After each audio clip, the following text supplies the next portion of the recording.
never thought I'd be posting here, but after what happened at our family Christmas gathering, I need to get this off my chest. Fair warning, this might be long, but I'm still processing everything. You know that moment when you walk into a room and everyone suddenly goes quiet? That's how my Christmas morning started. I arrived at my mom's house around 10 a.m., exactly when she asked me to come, only to find everyone else had already been there for hours. The tree was surrounded by open presents, breakfast dishes were being cleared, and my brother Andrew's son Christian was already deep into playing with his new games.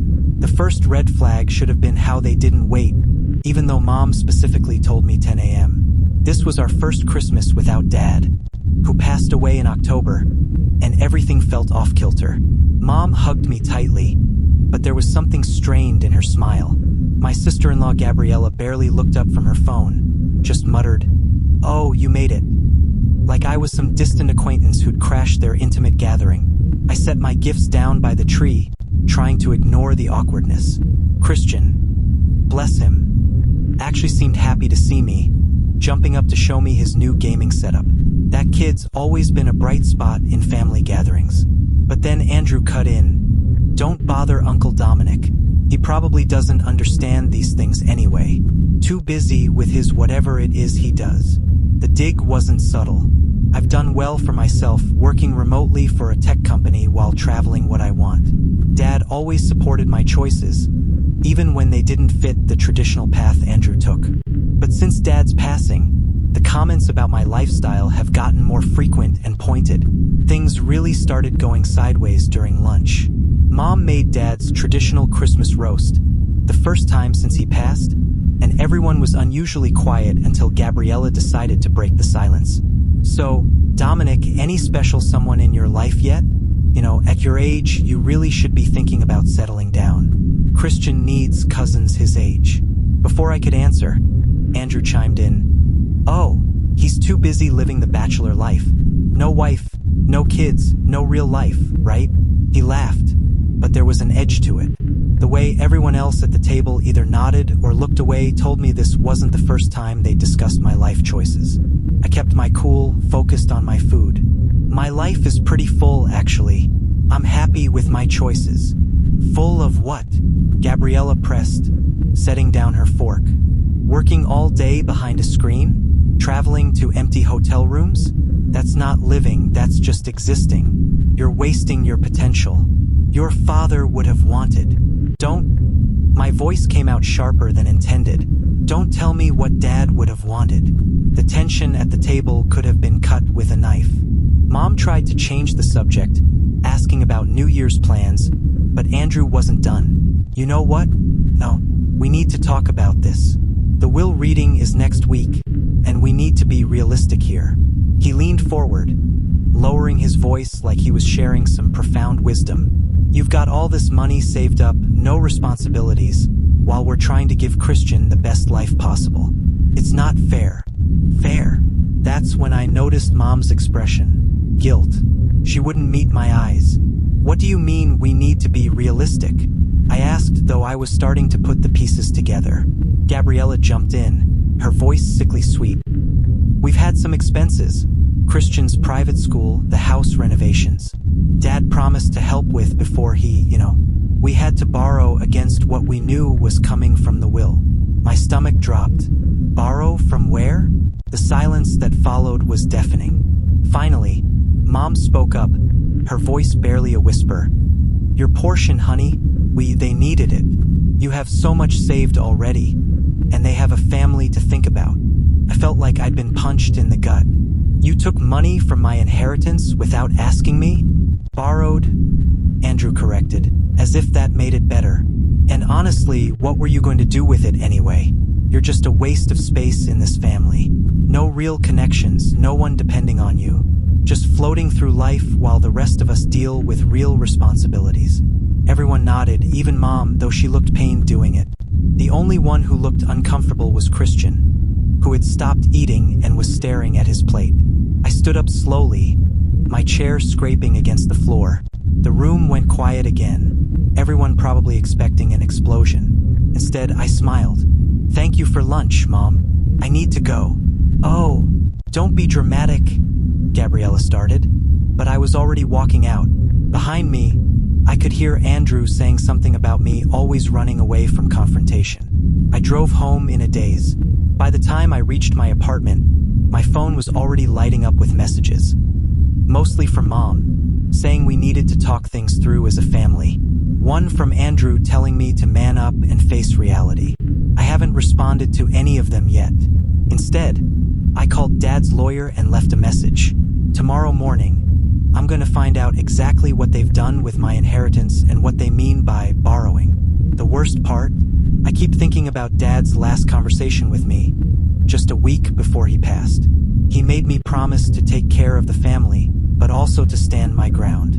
At the time, I thought he was just rambling from the medication. Now I'm wondering if he knew something like this would happen. I don't know what I'm going to do yet, but I know I can't let this stand. Not just for the money, but for everything it represents. They want to talk about real life and responsibilities? Fine, let's talk. My phone's still buzzing. I think I'll let it ring for a while longer. Update. First, thank you all for the supportive comments on my last post. I wasn't expecting such an overwhelming response. A lot has happened in the last 48 hours, and honestly, I'm still trying to process everything. What I discovered goes way deeper than I initially thought. Yesterday morning, I met with Dad's lawyer, Mr. Wilson. He seemed unsurprised to see me, which was my first clue that something wasn't right. "I've been expecting your call," he said, pulling out a thick folder. "Your father left specific instructions about this situation." Turns out Dad knew. He knew everything. The meeting started with Mr. Wilson showing me a series of loan documents, all with my name on them. My signature had been forged on at least 6 different papers over the past year. Each one had withdrawn money from my portion of the inheritance, which Dad had apparently left in a trust. The total amount, just over $285,000. I felt sick looking at those signatures. They weren't even good forgeries. But here's where it gets interesting. Mr. Wilson pulled out another document. Dad's real will, dated just 2 weeks before he passed. "Your father amended this after a concerning conversation with your brother," he explained. Then he showed me the bank statements. Andrew and Gabriella are broke. Not just struggling, but drowning in debt. The private school they brag about haven't paid tuition in months. Their house renovation, mostly funded by credit cards. They've been living way beyond their means for years, using Dad's declining health as leverage to borrow money. While Mr. Wilson was explaining this, my phone kept buzzing. I finally checked it during a break. 27 missed calls, 15 voicemails, dozens of texts, some choice excerpts. "Andrew, you're being selfish. Christian's future is at stake here." Gabriella, "Your father would be ashamed of your behavior." "Mom, please honey, we need to talk this through. They made mistakes, but they're family." The most surprising message was from Christian. "Uncle Dom, I'm sorry about Christmas. Dad and Mom were wrong to say those things." That hit hard. Kid's only 12, but seems to understand more than his parents.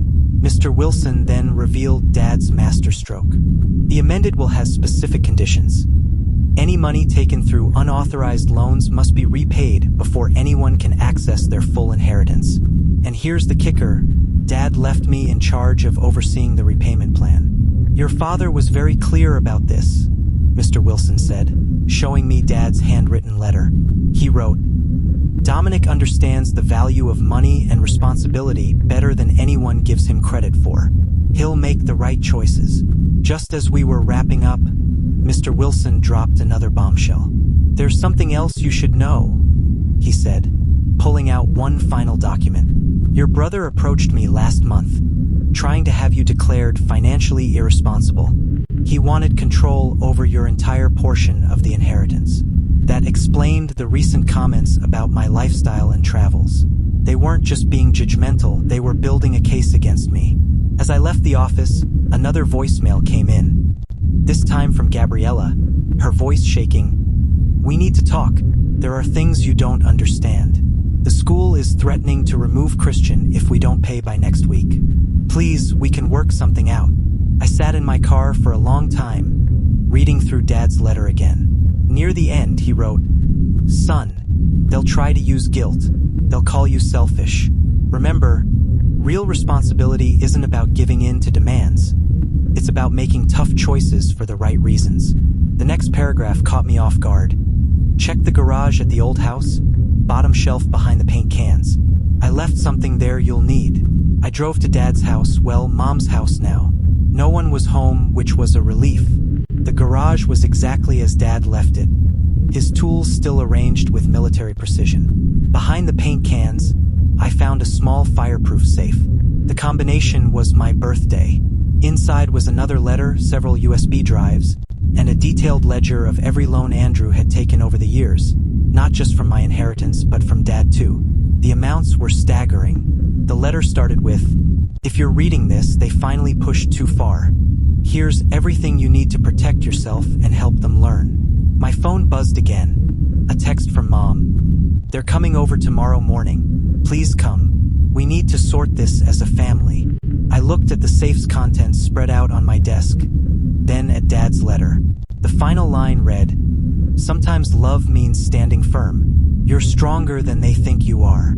Tomorrow's meeting should be interesting. I've made copies of everything and sent them to Mr. Wilson for safekeeping. I'm done being the family pushover, but I'm also not out for revenge. Dad trusted me to handle this right, and that's what I'm going to do."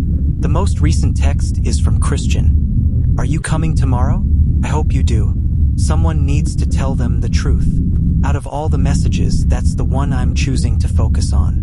I'll update again after tomorrow's meeting. Something tells me it's going to be a turning point for everyone involved. Update 2. I should have known something was off when I pulled up to Mom's house this morning and saw 3 extra cars in the driveway. Andrew hadn't just brought Gabriella, he'd brought reinforcements. Our Aunt Linda, Uncle Pete, and our family friend who's a financial advisor were all sitting in the living room like some kind of intervention panel. The first words out of Andrew's mouth set the tone. "Good you're here. Now we can discuss how to fix the mess you're making of this family." I almost laughed. Really? This was their play? Mom was hovering nervously in the kitchen doorway, already clutching a tissue. Gabriella sat perfectly poised on the couch, makeup done like she was heading to a business meeting instead of a family confrontation. Christian was nowhere to be seen, probably sent to a friend's house to avoid the drama. I took Dad's old armchair, the one by the window. Something about sitting in his spot gave me strength. I didn't say anything, just waited. Andrew's always hated silence. It makes him nervous. Sure enough, he started filling the void. "We've been talking," he gestured to the room, "and we think you're not seeing the bigger picture here. Dad's will, it's causing unnecessary strain. We have a proposal." Their financial advisor friend pulled out some papers. That's when I noticed the logo. It was from the same firm that manages the mortgage on Mom's house. Interesting. The proposal was exactly what you'd expect. They wanted to restructure the inheritance. Basically, they'd get immediate access to their full portion, plus temporary control of my share to help manage family assets more efficiently. In return, they'd set up a repayment plan for the loans starting in 5 years. I let them finish their pitch. Then I pulled out Dad's ledger. "Before we go further," I said, "let's talk about the Mountain View property." The room went dead quiet. Aunt Linda suddenly found her coffee very interesting. For those asking in the comments, Mountain View was Dad's rental property. 3 units, fully paid off, steady income. He left it to Mom in the will. At least that's what everyone thought. "The Mountain View property isn't relevant here," Andrew said quickly. Too quickly. I opened the ledger to a marked page. "Really? Because according to this, you took out a second mortgage on it 8 months ago. Used Mom's power of attorney while Dad was in the hospital. Did you tell her about that, Andrew?" Mom's tissue fell to the floor. "What is he talking about?" "It was temporary," Gabriella jumped in. "We needed capital for an investment opportunity. It's all under control." "Under control?" I turned to their financial advisor friend. "Is that why the property is in pre-foreclosure?" That's when Mom started crying. Not quiet tears, deep, harsh sobs that made everyone flinch. "My units, Brooks and I bought those when we first got married. Our retirement plan. Andrew shot me a look of pure hatred. You had no right to go digging into private family matters. Private? Like forging my signature on loans? Or like the 3 credit cards you opened in Mom's name? More silence. The financial advisor started gathering his papers. That's different. Andrew's voice had an edge of desperation now. We were protecting the family's interests. You've never understood what that means. You just travel around, no responsibilities, while we lost $500,000 in online trading. I cut in, borrowed against every asset you could find, maxed out Christian's college fund. Gabriella stood up suddenly. You sanctimonious little. You think you're so perfect? At least we're trying to build something. What do you have? Empty apartments in different cities? Photos of places nobody cares about? I have no debt, I said quietly. And I have Dad's trust. That's when a small voice came from the stairs. Is it true about my college fund? Everyone turned. Christian sat on the middle step, clutching his phone. He must have been listening the whole time. Honey, go to your room, Gabriella started. But Christian cut her off. I recorded everything, he said, his voice shaking. From the start. Uncle Dom wasn't lying about them stealing, was he? The next few minutes were chaos. Gabriella crying, Andrew yelling, Mom still sobbing about Mountain View. Aunt Linda and Uncle Pete slipped out during the confusion. The financial advisor handed me his card before leaving. Turns out he'd been trying to warn the family about Andrew's schemes for months. Christian came and sat next to me in the midst of it all. Just quietly took the armrest of Dad's chair. It was such a small gesture, but it felt massive. Finally, when everyone had shouted themselves hoarse, I pulled out the last document. Dad's amended will with the repayment conditions. Here's what's going to happen, I said. Mountain View goes into immediate trust management to stop the foreclosure. All credit cards in Mom's name are canceled. Christian's remaining college fund is frozen in a new account only he can access at 18. And you too. I looked at Andrew and Gabriella. Start mandatory financial counseling next week. Or what? Andrew spat. Or I take this folder of forged documents to the police. More silence. Mom finally spoke up, her voice rough from crying. The units? Can they be saved? Yes, I assured her. Dad left enough in the estate to cover it. But Andrew and Gabriella have to agree to the terms. All of them. I passed out copies of the repayment plan. As they read, my phone buzzed. A text from Mr. Wilson. Your father would be proud. Meeting tomorrow to finalize everything. Before anyone could argue further, Christian spoke up again. Dad, just sign it, please. I don't want to have to show everyone at school what you really did. Andrew's face went pale. The recording, his own son. Gabriella signed first. Andrew followed, his hand shaking with either rage or shame. Probably both. As I drove home, the messages started flooding in. Threats from Andrew, tearful apologies from Mom. A long text from Christian asking if he could come stay with me for a few days until things calmed down. Tomorrow we meet with Mr. Wilson to make everything official. But something tells me this isn't over. Andrew's too proud. Gabriella's too desperate. And there's 20 years of family dynamics to untangle. At least now everyone knows the truth, even if they didn't want to hear it. Final update. It's been 2 weeks since my last update, and I've been waiting to post this until everything was finalized. What happened wasn't just a resolution. It was a complete dismantling of my brother's carefully constructed facade. Some might call it karma. I call it justice. The morning after our family meeting, Andrew made his fatal mistake. He tried to empty Mom's accounts, all of them. What he didn't know was that I'd already frozen everything the night before. His attempted theft triggered exactly what I'd hoped for. An automatic fraud alert and an immediate investigation. Here's where Dad's foresight really shines. Those USB drives he left in the garage safe. They contained years of recorded conversations. Dad had been documenting everything. Every loan request, every lie, every manipulation. The last recording was from his hospital bed. Andrew desperately trying to get him to sign over power of attorney while heavily medicated. Mr. Wilson helped me execute the plan perfectly. First, we submitted all evidence of the forged signatures to the relevant authorities. Then we exposed the credit card fraud. The look on Andrew's face when the investigators showed up at his office was apparently priceless. One of his colleagues emailed me the security footage. Gabriella tried damage control, calling everyone in their social circle with tales of how I was destroying the family. But remember that financial advisor from our last meeting? Turns out he'd been keeping his own records of their schemes. When he presented evidence that they'd been running a small investment scam in their social circle, their friends turned on them faster than sharks smelling blood. The school situation resolved itself in the most ironic way possible. Christian, my brave nephew, had forwarded all his recordings to the school board.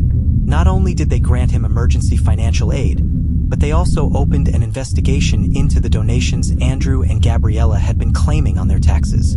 Spoiler alert, those donations never existed. Mom finally got to see their true colors when Andrew, in desperation, tried to pin everything on her. He claimed she had authorized all the loans and credit cards. That's when I played my trump card. Dad's final video message, recorded a week before he passed, detailing exactly how Andrew had manipulated and stolen from both our parents for years. The Mountain View property, saved and restructured. Mom's retirement, secured. Christian's college fund, not only recovered but tripled, thanks to Dad's secret investment account that Andrew never knew about. The best part, it had been earmarked specifically for Christian since he was born. But the real satisfaction came from an unexpected source. Remember Aunt Linda, who sat silently during our family meeting? She finally came clean about why she'd protected Andrew for so long. He'd been blackmailing her with manufactured evidence of tax fraud. When we exposed that lie, she provided years of emails showing how Andrew had systematically manipulated and exploited every family member. The dominoes fell beautifully. Andrew's firm suspended him pending investigation. Their country club membership was revoked. Apparently, they'd been charging thousands to other members' accounts. Their dream house is in foreclosure. Their social circle has completely ostracized them. 3 of their friends have filed lawsuits over the investment scam. Gabriella's final attempt at redemption backfired spectacularly. She tried to hold a press conference, yes, really, to paint herself as a victim of circumstances. That's when Christian, my brilliant nephew, released the group chat screenshots showing her actively planning to exploit more family members. They're moving out of their house next week, downsizing to a small apartment across town. Christian chose to stay with me temporarily, with full legal backing, thanks to Mr. Wilson's connections. The court was particularly interested in the recording of Andrew threatening to make him pay for exposing their schemes. They're moving out of their house next week, downsizing to a small apartment across town. Christian chose to stay with me temporarily, with full legal backing, thanks to Mr. Wilson's connections. The court was particularly interested in the recording of Andrew threatening to make him pay for exposing their schemes.